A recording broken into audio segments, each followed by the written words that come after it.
Okay, this is picking up chapter 5-3, starting on page 529, which is starting with the section called Modifying an Existing Wall. I will admit this part is a pain, so just follow these steps and please listen to what I'm saying closely. So this wall is the garage wall. Let me show you what we're working on. So if you look from this view, you'll see this garage wall is the same as every other wall in the house, which doesn't really make sense if you think about it. You don't want the inside wall of your garage to have exterior wood shingles and such on it. So what the program wants you to do, or what the textbook wants you to do, is cut this wall out. You're going to have to leave this portion of it and this portion over here, though, still be an exterior wall, and change the inside. So let's first start by coming to the Modify tab. They want to be on Modify. And we're going to first start with this split tool. What this does is it splits one continuous wall into two. So if you look, this is one wall right now. If I hit split, you can put it anywhere. Doesn't matter where. Just split this wall, hit the escape button, and now you'll see I actually have two walls. One wall, second wall.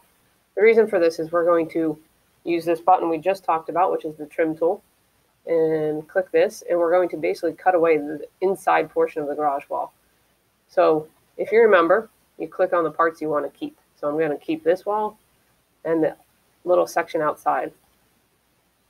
Now, this warning is just saying can't keep elements joined. That's because this wall, interior wall, used to be joined with this wall. So that's fine. You can just say unjoin elements. And then do the trim tool down here as well, keeping the walls you click on. And now we have no garage wall here. So we're going to hit escape. And now what you need to do is create another custom wall, which is what we did in chapter 5-2 when we created those 2x4 walls. This one gets much more complicated though. So you want to start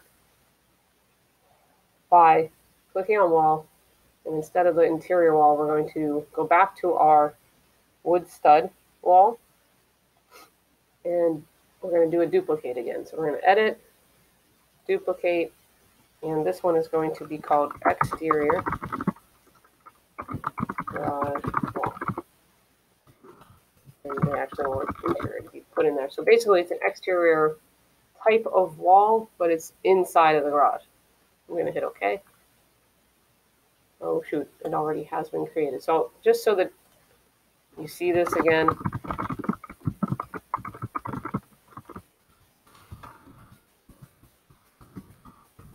I'm going to add a 2 to the end so that I can walk you through this. Okay. So now you can see it's renamed. It still has the same type of wall as before, but what you want to do is hit edit. So this, again, remember, is the exterior side of the wall the whole way down through the interior side of the wall. It gives you everything that this wall is made up of, and this shows you the picture. This view here is what's called the floor plan view, so it's like cutting it vertically or horizontally, looking down at it. You can also do a section view, which shows you the wall vertically cut. So if you click on this window, inside this window area, and then zoom in, you'll zoom in really close, and you'll see that there is a difference between this and that part of the wall. Let me pause this for a second so I can explain why there's a difference. Okay, the reason I had to pause it is because I wanted to find a picture of this house.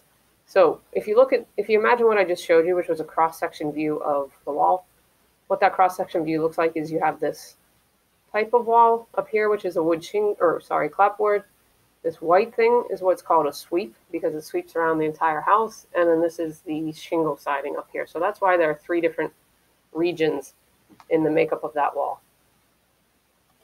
Okay, now I'm back to here. So this, if you look, here's those 2 separate regions, and this thing that's sticking out here is the sweep.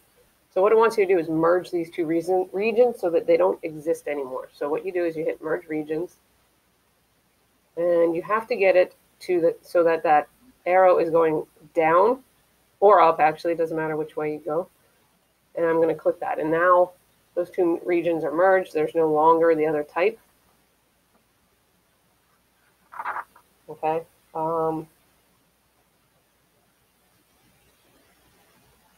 Now what it wants is this membrane layer to be moved down. Oh, wait, sorry. It wants you to first delete these 2 layers. So basically you just merge them so that it would allow you to delete them.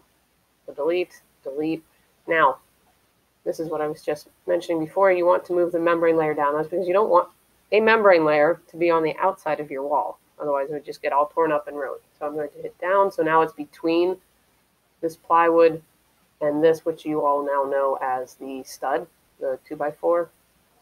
In this case, it's a 2x6. Okay.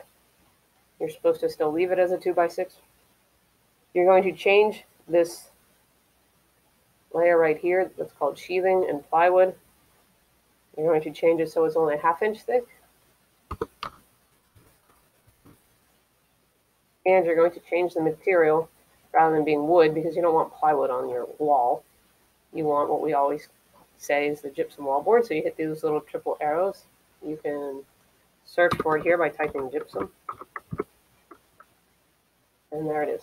So I'm going to hit that, hit OK. And now you see this has been replaced with gypsum wallboard. And that is it. So we've now created what is going to be that new interior garage wall. We'll hit OK. Hit OK. Now I'm going to draw with this wall, but I want to make sure that the top constraint is up to second level. So I just make sure it's up to second level. And now remember, you want it to be considered clockwise, which would mean you're going to start at the bottom and work your way up. And as long as you click those outside corners, those walls will line up. You may want to even align it to force it so that it always stays together. You hit that lock button. And now you are done with 5.3. Let me just show you actually a 3D view. Something's not looking right there. I must have missed one of the steps, so I'm glad I checked. Let me go back to that wall type. Edit. Oh, I never deleted the sweeps. So you go to sweeps, and if you notice, there's a sweep here, a sweep down low. I'm going to click on this row, hit delete again, and now you'll notice both of these little sweep cross-section areas are going to disappear. There we go. Now that wall is going to look good if I go to the 3D view. There we go. That looks better. Okay. The last thing, which you should probably check for, if you didn't draw it top to bottom, is make sure these double arrows are on the outside of the wall. So remember, those double arrows always indicate what Revit considers to be the exterior side of a wall. So that is all correct. You are done with 5.3.